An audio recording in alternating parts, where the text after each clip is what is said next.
Remue ménage. Remue ménage.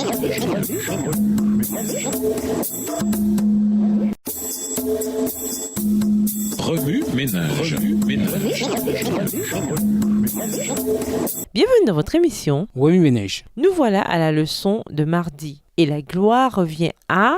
Lisons Apocalypse 4, le verset 4. Apocalypse 4, verset 4. Autour du trône se trouvaient 24 trônes, et sur ces trônes siégeaient 24 vieillards. Ils étaient vêtus de blanc et portaient des couronnes d'or sur la tête. Apocalypse et chapitres 1 à 3 peuvent sembler relativement simples. Mais une fois qu'on entame le chapitre 4, le mot étrange peut venir à l'esprit. Un être ayant l'aspect d'une pierre de jaspe et de sardoine. Autour du trône, 24 trônes sur lesquels 24 anciens sont assis. 4 êtres vivants pleins d'yeux devant et derrière. Ce qui m'a le plus fasciné dans cet étrange chapitre, c'est les 24 anciens. Étrange, dis-je, parce qu'ils ont l'air normaux comparés aux autres personnages plus particuliers. Apocalypse 4, verset 4. Aucune apparence semblable à des pierres précieuses, aucune caractéristique chimérique, aucune vue à 360 degrés. Juste des vêtements blancs, des couronnes d'or et 24 trônes. Qui sont donc ces anciens? Que représentent-ils? Quel est leur dessein? Rien dans les Écritures ou la tradition juive n'indique des anges portant le titre d'anciens. Par contre, les deux sources se réfèrent à des êtres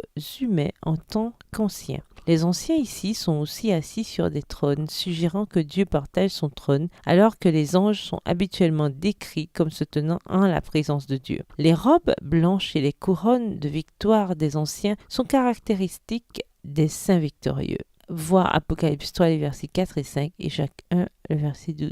Toutes ces preuves suggèrent que les 24 anciens ne sont pas des anges, mais des êtres humains. Les anciens, alors, symbolisent l'humanité même, c'est-à-dire ceux qui ont fait l'expérience du salut. Le nombre d'anciens est aussi symbolique. 12 est souvent utilisé pour représenter la complétude. Les 12 tribus d'Israël symbolisent le peuple de Dieu dans l'Ancien Testament. Les 12 apôtres symbolisent le peuple de Dieu dans le Nouveau Testament. Et dans la Nouvelle Jérusalem, il y a 12 portes pour chacune des 12 tribus d'Israël et 12 fondations pour chacun des 12 apôtres. Apocalypse 21, les versets 12 à 14. Avec les 4 êtres vivants et l'armée céleste, les 24 vieillards se joignent au culte rendu à Dieu. Ils jettent leur couronne de victoire à ses pieds, reconnaissant que leur victoire spirituelle est entièrement attribuable à Dieu. Ils louent le Père comme étant le seul qui soit digne d'adoration à titre de créateur et de soutien de toutes choses. Et au chapitre 5, leurs louanges s'étendent à Jésus comme étant le seul qui soit digne de briser les sceaux du rouleau à titre de sauveur de l'humanité.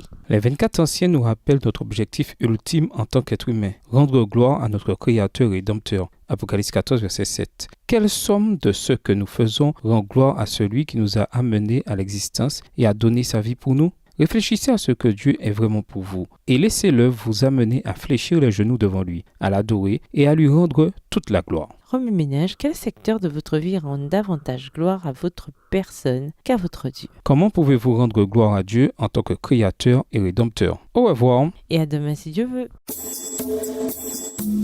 Remue ménage.